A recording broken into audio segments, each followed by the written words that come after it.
New this morning, our reporting partners at the South Bend Tribune have an important story about the South Bend Police Department in the paper today. It's on your doorstep and it's online. They're investigating how the department keeps track of their use of force, something even Mayor Pete Buttigieg has said could be more transparent.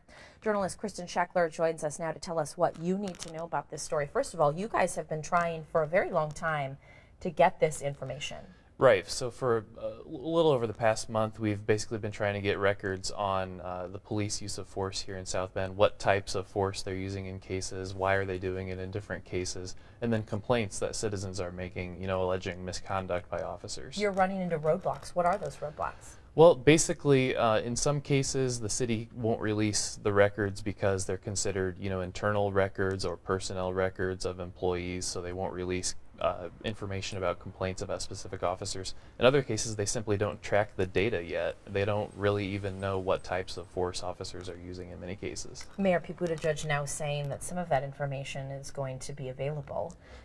But does that come with a catch? I mean, you've been trying this for a month and nothing?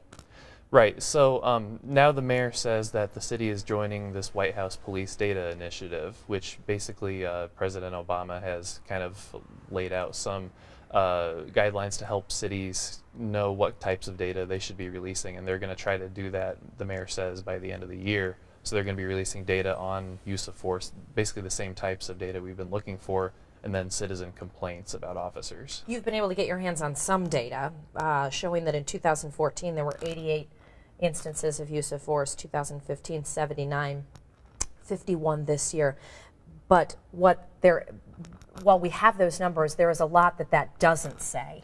Right. We basically don't know, how many of those cases are officers using, drawing their firearms, for example, using tasers, punching people, kicking people. We don't really know what types of force officers are using.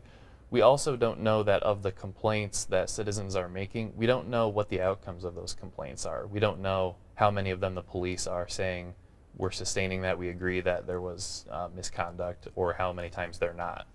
In your article, you reference a specific case, one that's been in the news a lot lately. Tell me about that one. Right. So the mayor's announcement about releasing more data by the end of the year comes on the heels of some incidents such as the Deshaun Franklin case in 2012, where several officers went into a family's house in South Bend without asking and basically detained the wrong person in a case of mistaken identity.